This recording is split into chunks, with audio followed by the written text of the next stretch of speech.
Magandang gabi kayo mga madam. Ayan ang mga cost, mga gawa, mga ano namin.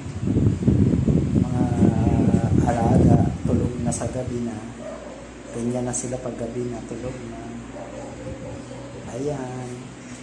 Kanya-kanya pwesto yan mga yan.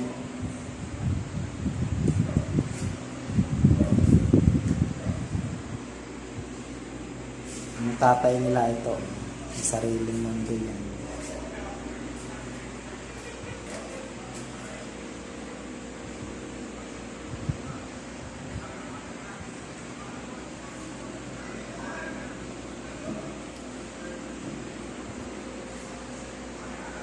Sa mga hindi nakakaintindi sa pag nag-alaga ng ganito, tapos pag lumaki, pinababayaan na lang.